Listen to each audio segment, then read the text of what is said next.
He hated it. Said he wanted this stuff. 100 years ago, a new theory about human nature was put forward by Sigmund Freud. This series is about how those in power have used Freud's theories to try and control the dangerous crowd in an age of mass democracy. At the heart of the story is not just Sigmund Freud, but other members of the Freud family. This episode is about Freud's American nephew, Edward Bernays.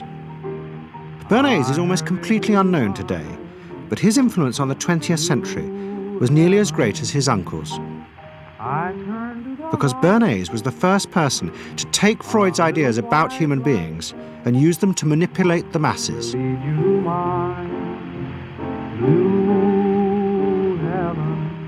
He showed American corporations for the first time how they could make people want things they didn't need by linking mass-produced goods to their unconscious desires. Out of this would come a new political idea of how to control the masses. By satisfying people's inner selfish desires, one made them happy and thus docile. It was the start of the all-consuming self, which has come to dominate our world today.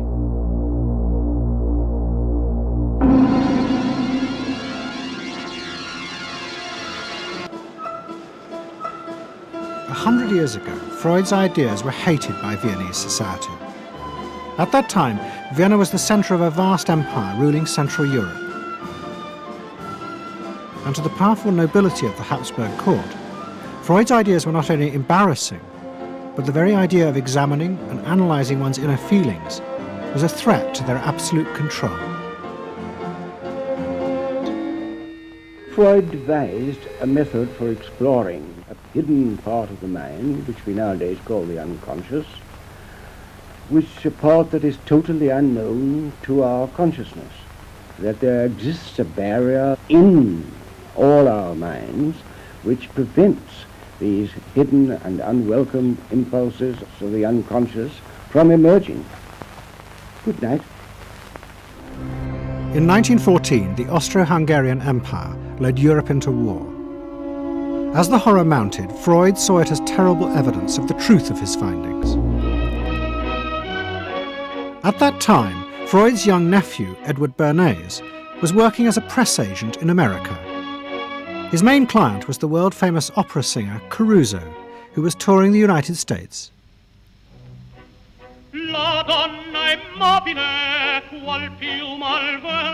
Bernays' parents had emigrated to America 20 years before, but he kept in touch with his uncle and joined him for holidays in the Alps. But Bernays was now about to return to Europe for a very different reason. On the night that Caruso opened in Toledo, Ohio, America announced it was entering the war against Germany and Austria. As a part of the war effort, the US government set up a Committee on Public Information, and Bernays was employed to promote America's war aims in the press. The President, Woodrow Wilson, had announced that the United States would fight not to restore the old empires, but to bring democracy to all of Europe. And Bernays proved extremely skillful in promoting this idea, both at home and abroad. And at the end of the war, he was asked to accompany the President to the Paris Peace Conference. Bernays returned to New York and set up as a public relations counsel in a small office off Broadway. It was the first time the term had ever been used. Since the end of the 19th century, America had become a mass industrial society, with millions clustered together in the cities. Bernays was determined to find a way to manage and alter the way these new crowds thought and felt. To do this, he turned to the writings of his uncle Sigmund. While in Paris, Bernays had sent his uncle a gift of some Havana cigars. In return, Freud had sent him a copy of his general introduction to psychoanalysis. Bernays read it, and the picture of hidden irrational forces inside human beings fascinated him. He wondered whether he might make money by manipulating the unconscious. Bernays set out to experiment with the minds of the popular classes. His most dramatic experiment was to persuade women to smoke. At that time, there was a taboo against women smoking, and one of his early clients, George Hill, the president of the American Tobacco Corporation, asked Bernays to find a way of breaking it. A. Brill was one of the first psychoanalysts in America, and for a large fee, he told Bernays that cigarettes were a symbol of the male sexual power. He told Bernays that if he could find a way to connect cigarettes with the idea of challenging male power, then women would smoke. Every year, New York held an Easter Day parade to which thousands came, and Bernays decided to stage an event there. He persuaded a group of rich debutantes to hide cigarettes under their clothes. Then they should join the parade, and at a given signal from him, they were to light up the cigarettes dramatically. Bernays then informed the press that he had heard that a group of suffragettes were preparing to protest by lighting up what they called torches of freedom. And so the next day, this was not just in all of the New York papers, it was across the United States and around the world. And from that point forward, the sale of cigarettes to women began to rise. He had made them socially acceptable with a single symbolic act.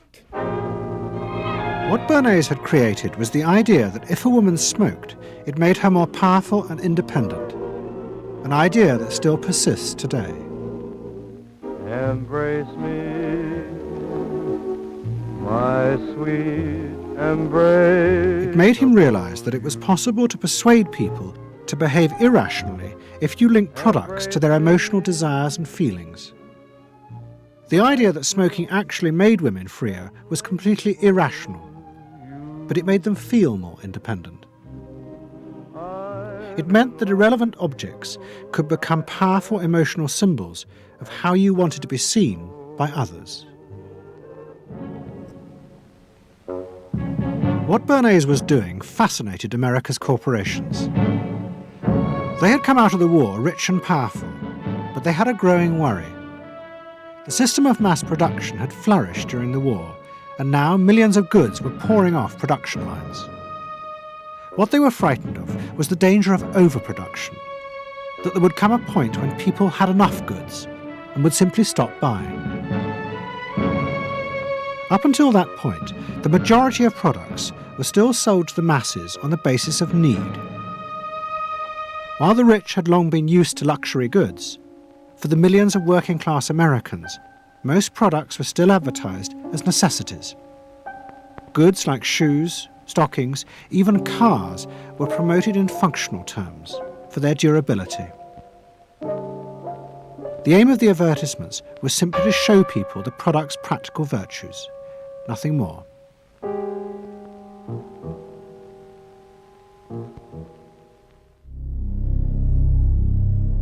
What the corporations realized they had to do was transform the way the majority of Americans thought about products. One leading Wall Street banker, Paul Mazur of Lehman Brothers, was clear about what was necessary. "We must shift America," he wrote, "from a needs to a desires culture. People must be trained to desire, to want new things even before the old have been entirely consumed. We must shape a new mentality in America. Man's desires must overshadow his needs." Prior to that time, there was no American consumer. There was the American worker, and there was the American owner, and they manufactured and they saved and they ate what they had to, and the people shopped for what they needed. And while the very rich may have bought things they didn't need, most people did not. And Mazur envisioned a break with that where you would have things that you didn't actually need, but you wanted, as opposed to needed. And the man who would be at the center of changing that mentality for the corporations was Edward Bernays. Bernays really is the guy within the United States more than anybody else who sort of brings to the table psychological theory as something that is an essential part of how, from the corporate side, of how we are going to appeal to the masses effectively. And the whole sort of merchandising establishment and sales establishment is ready for Sigmund Freud. I mean, they are ready for understanding what motivates the human mind. And so that there's this real openness to Bernays' techniques being used to sell products to the masses. Beginning in the early 20s, the New York banks funded the creation of chains of department stores across America. They were to be the outlets for the mass-produced goods, and Bernays' job was to produce the new type of customer. Bernays began to create many of the techniques of mass consumer persuasion that we now live with.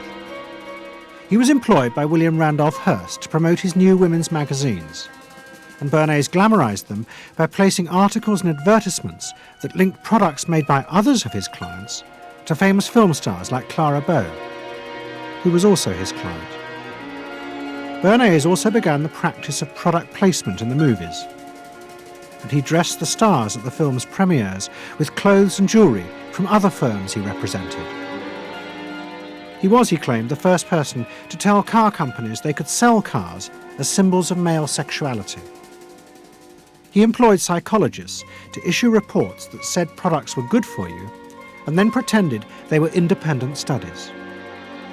He organised fashion shows in the department stores and paid celebrities to repeat the new and essential message: you bought things not just for need, but to express your inner sense of yourself to others. There's a psychology of dress. Have you ever thought about it? How it can express your character? You all have interesting characters, but some of them are all hidden. I wonder why you all want to dress always the same, with the same hats and the same coats. I'm sure all of you are interesting and have wonderful things about you, but looking at you in the street, you all look so much the same. And that's why I'm talking to you about the psychology of dress. Try and express yourselves better in your dress. In 1927, an American journalist wrote, "A change has come over our democracy. It is called consumptionism. The American citizen's first importance to his country is now no longer that of citizen, but that of consumer." The growing wave of consumerism helped in turn to create a stock market boom. And yet again, Edward Bernays became involved, promoting the novel idea that ordinary people should buy shares, borrowing money from banks he also represented. And yet again, millions followed his advice. He was uniquely knowledgeable about how people in large numbers are going to react to products and ideas and so on. But in political terms, if he were to go out, so I can't imagine that he could get 3 people to stand and listen. Wasn't particularly articulate, was a kind of funny looking, and didn't have any sense of reaching out for people one-on-one. None at all. He didn't think about people in groups of one, thought about people in groups of thousands. Bernays soon became famous as the man who understood the mind of the crowd. But while Bernays became rich and powerful in America, in Vienna his uncle was facing disaster. Like much of Europe, Vienna was suffering an economic crisis and massive inflation, which wiped out all of Freud's savings.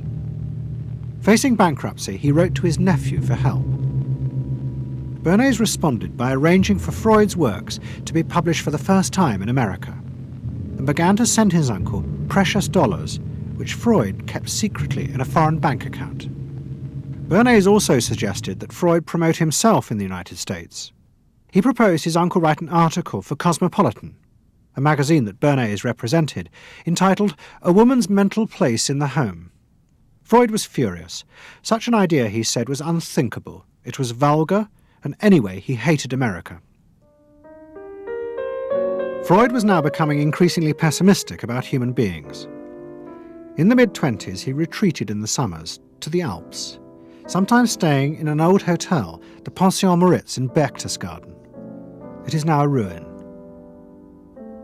Freud began to write about group behavior, about how easily the unconscious aggressive forces in human beings could be triggered when they were in crowds.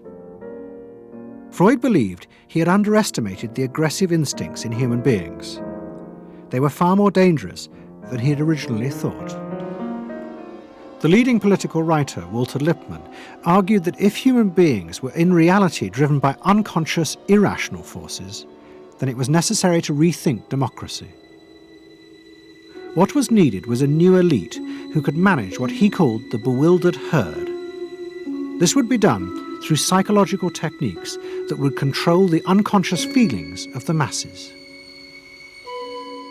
Edward Bernays was fascinated by Lippmann's arguments, and also saw a way to promote himself by using them. In the 1920s, he began to write a series of books which argued that he had developed the very techniques Lippmann was calling for. By stimulating people's inner desires and then sating them with consumer products, he was creating a new way to manage the irrational force of the masses. He called it the engineering of consent. You appeal to their desires and their unrecognized longings, that sort of thing. That you can tap into their deepest desires or their deepest fears and use that to your own purposes. And then, in 1928, a president came to power who agreed with Bernays. President Hoover was the first politician to articulate the idea that consumerism had become the central motor of American life. After his election, he told a group of advertisers and public relations men, "You have taken over the job of creating desire and have transformed people into constantly moving happiness machines. Machines which have become the key to economic progress." What was beginning to emerge in the 1920s was a new idea of how to run mass democracy. At its heart was the consuming self, which not only made the economy work, but was happy and docile, and so created a stable society. Both Bernays and Lippmann's concept of managing the masses takes the idea of democracy and it turns it into a palliative. It turns it into giving people some kind of feel-good medication that will respond to an immediate pain or an immediate yearning, but will not alter the objective circumstances one iota. Bernays now became one of the central figures in a business elite that dominated American society and politics in the 1920s. He also became extremely rich and lived in a suite of rooms in one of New York's most expensive hotels, where he gave frequent parties. He knows everybody. He knows the mayor and he knows the senator, and he calls politicians on the telephone, as if he did get literally a high or a bang out of doing what he did. And that's fine, but it can be a little hard on the people around you, especially when you make other people feel stupid. People who worked for him were stupid, and children were stupid, and if people did things in a way that he wouldn't have done them, they were stupid. It was a word that he used over and over and over, dope and stupid. And the masses? They were stupid.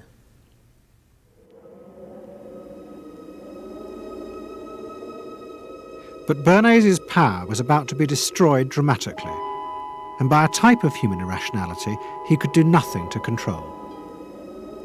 At the end of October 1929, Bernays organised a huge national event to celebrate the 50th anniversary of the invention of the light bulb.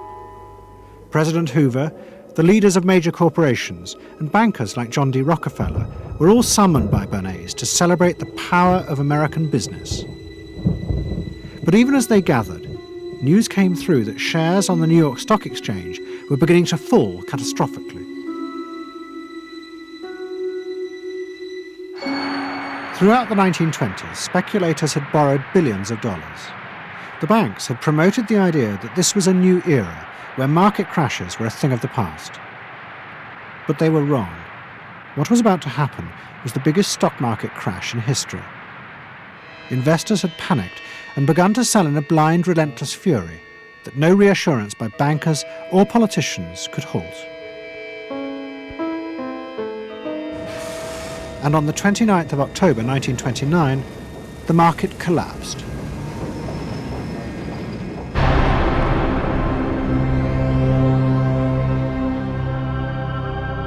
The effect of the crash on the American economy was disastrous. Faced with recession and unemployment, millions of American workers stopped buying goods they didn't need. The consumer boom that Bernays had done so much to engineer disappeared, and he and the profession of public relations fell from favour. Bernays' brief moment of power seemed to be over.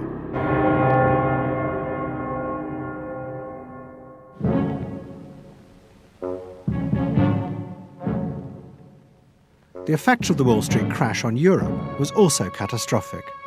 It intensified the growing economic and political crisis in the new democracies. In both Germany and Austria, there were violent street battles between the armed wings of different political parties. Against this backdrop, Freud, who was suffering from cancer of the jaw, retreated yet again to the Alps. He wrote a book called Civilization and Its Discontents. It was a powerful attack on the idea that civilization was an expression of human progress.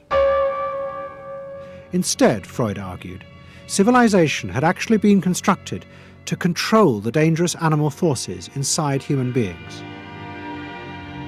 Freud was not alone in his pessimism. Politicians like Adolf Hitler emerged from a growing despair in the 1920s about democracy. The Nazis were convinced that democracy was dangerous because it unleashed a selfish individualism, but didn't have the means to control it. Hitler's party, the National Socialists, stood in elections, promising in their propaganda that they would abandon democracy because of the chaos and unemployment it led to. Die Parteien versprachen den Himmel auf Erden.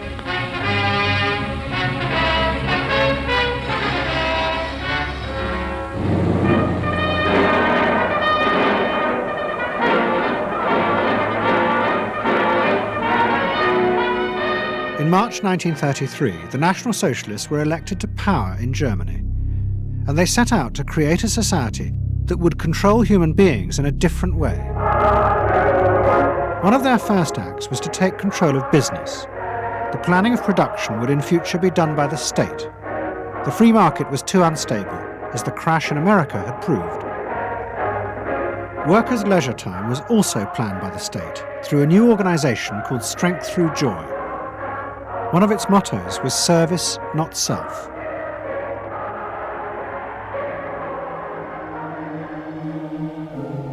But the Nazis did not see this as a return to an old form of autocratic control.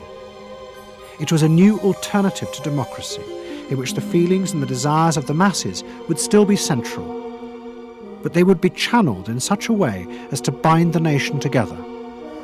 The chief exponent of this was Joseph Goebbels, the Minister of Propaganda. Es mag gut sein, Macht zu besitzen, die auf Gewehren ruht. Besser aber und beglückender ist es, das Herz eines Volkes zu gewinnen und es auch zu behalten. Goebbels organised huge rallies whose function, he said, was to forge the mind of the nation into a unity of thinking, feeling and desire. One of his inspirations, he told an American journalist, was the writings of Freud's nephew, Edward Bernays. In his work on crowd psychology, Freud had described how the frightening irrationality inside human beings could emerge in such groups. The deep, what he called libidinal forces of desire, are given up to the leader, while the aggressive instincts are unleashed on those outside the group. Freud wrote this as a warning, but the Nazis were deliberately encouraging these forces because they believed they could master and control them.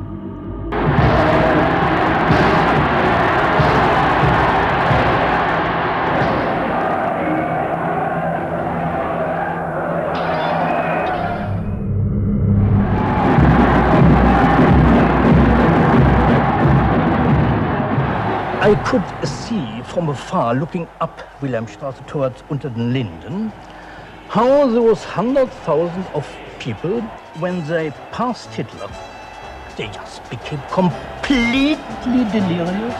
They began to shout, these cries I will never get out of my ears. Heil, Sieg, Heil, they demented.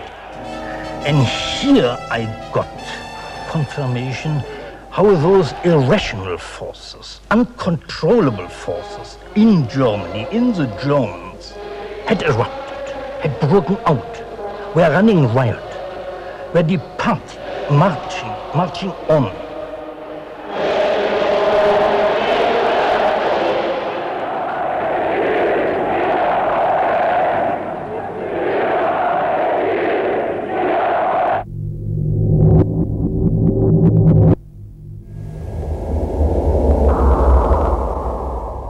And in America too, democracy was under threat from the force of the angry mob. The effect of the stock market crash had been disastrous.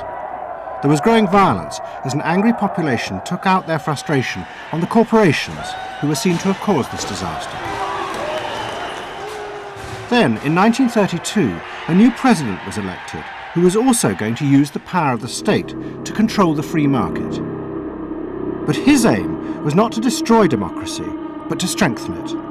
And to do this, he was going to develop a new way of dealing with the masses. I am prepared, under my constitutional duty, to recommend the measures that a stricken nation in the midst of a stricken world may require. But in the event that the national emergency is still critical, I shall not evade the clear course of duty that will then confront me. I shall ask the Congress for the one remaining instrument to meet the crisis: broad executive power.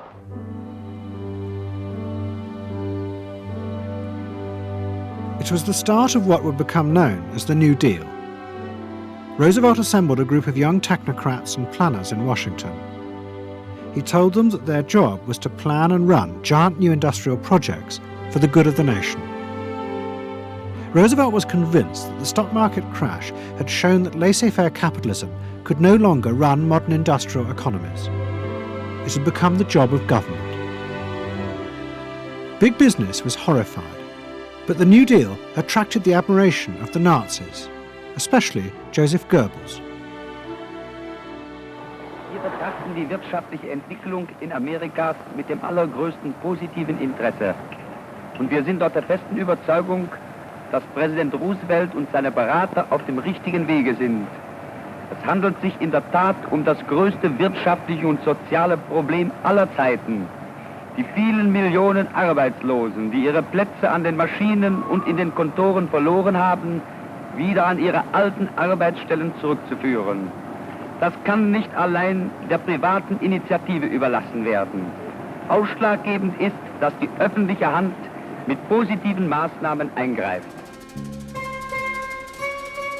But although Roosevelt, like the Nazis, was trying to organize society in a different way, unlike the Nazis, he believed that human beings were rational and could be trusted to take an active part in government. Roosevelt believed it was possible to explain his policies to ordinary Americans and take into account their opinions. To do this, he was helped by the new ideas of an American social scientist called George Gallup. Favorite reading of New Deal Washington, the survey of U.S. public opinion. From offices at Princeton, New Jersey, a famed statistician, Dr. George Gallup, tells Washington from week to week what the nation is thinking. And in New York, Fortune magazine's analyst, Elmo Roper, compiles for publication a continuous record of the nation's approval or disapproval of how the country is being run. Gallup and Roper rejected Bernays' view that human beings were at the mercy of unconscious forces and so needed to be controlled. Their system of opinion polling was based on the idea that people could be trusted to know what they wanted. They argued that one could measure and predict the opinions and behaviour of the public if one asked strictly factual questions and avoided manipulating their emotions. Well, how about this one? Do you think Franklin D. Roosevelt's New Deal has been bad for the nation in general? No, that question's loaded. It automatically suggests an answer. Well, how about this? Is your present feeling toward President Roosevelt one of general approval or general disapproval? That's better. Prior to scientific polling, the view of many people was that you couldn't trust public opinion. It was irrational, that it was ill-informed, it was chaotic, unruly, and so forth. And so that opinion should be dismissed. But with scientific polling, I think it established very clearly that people are rational, that they do make good decisions, and this offers democracy a chance to be truly informed by the public, giving everybody a voice in the way the country is run. I know my father wouldn't necessarily say the voice of the public is the voice of God, but he did feel very much that the voice of the people is a rational voice and should be heard. What Roosevelt was doing was forging a new connection between the masses and politicians. No longer were they irrational consumers who were managed by sating their desires. Instead, they were sensible citizens who could take part in the governing of the country. In 1936, Roosevelt stood for re-election. He promised further control over big business. To the corporations, it was the beginning of a dictatorship.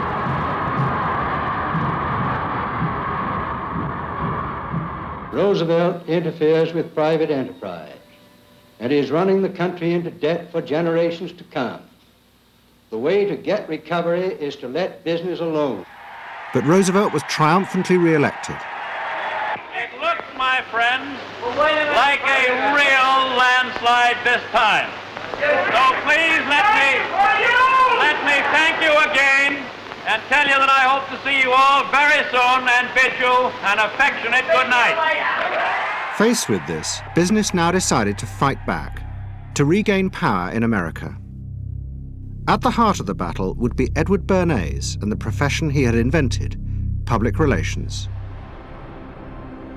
Following that election, business people start to get together and start to carry on discussions, primarily in private, and they start talking to each other about the need to sort of carry on ideological warfare against the New Deal and to sort of reassert the sort of connectedness between the idea of democracy on the one hand and the idea of privately owned business on the other.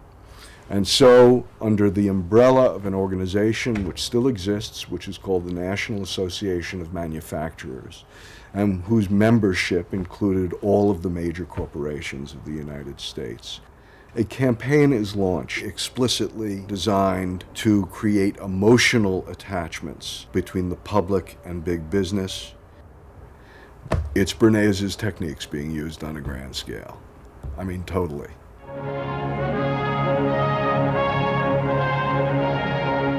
The General Motors Parade of Progress, traveling the high roads and byroads of America, bringing to millions of Americans in their own hometown the fascinating story behind modern industry, showing... The campaign set out to show dramatically that it was business, not politicians, who had created modern America. A better mode of living for all of us.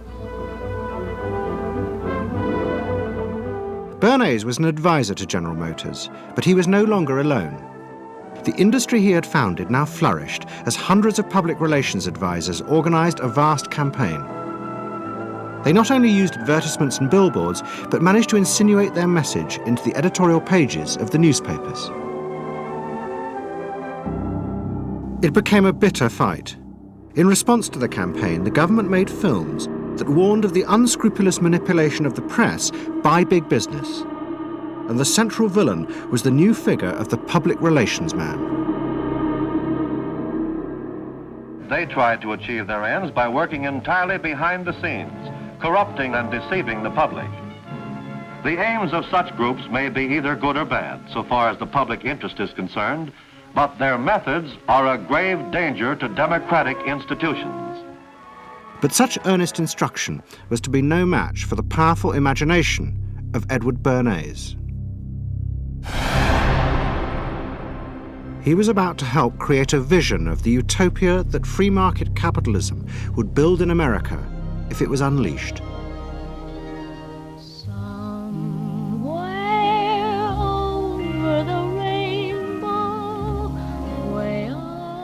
In 1939, New York hosted the World's Fair. Edward Bernays was a central advisor. He insisted that the theme be the link between democracy and American business.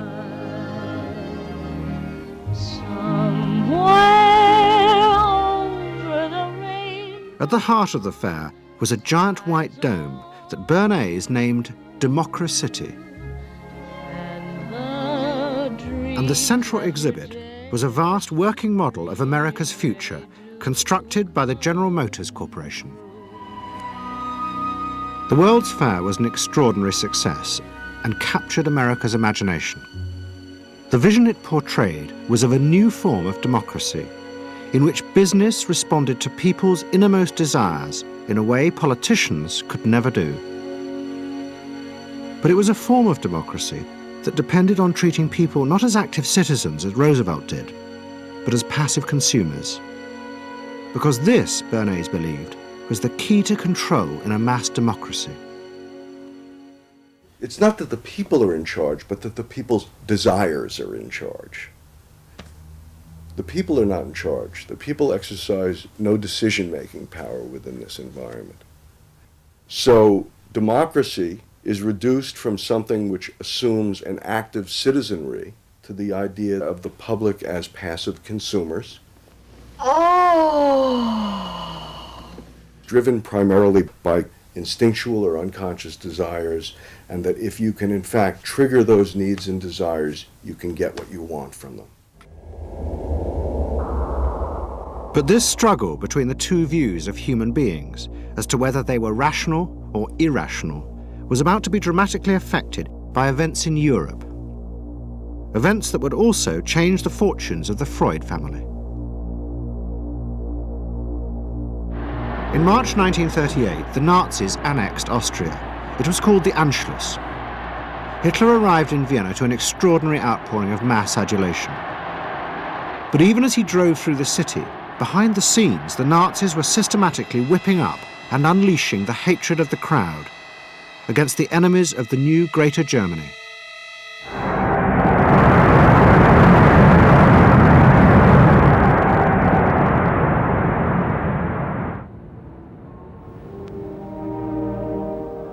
The Second World War would utterly transform the way governments saw democracy and the people they governed.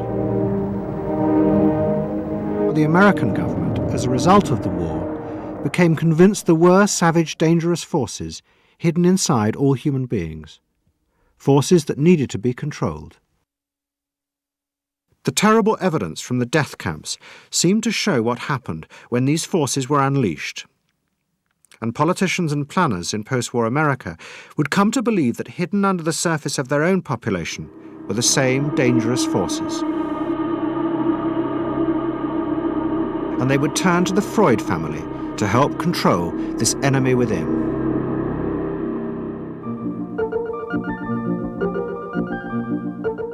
And ever adaptable, Edward Bernays would work not just for the American government, but the CIA.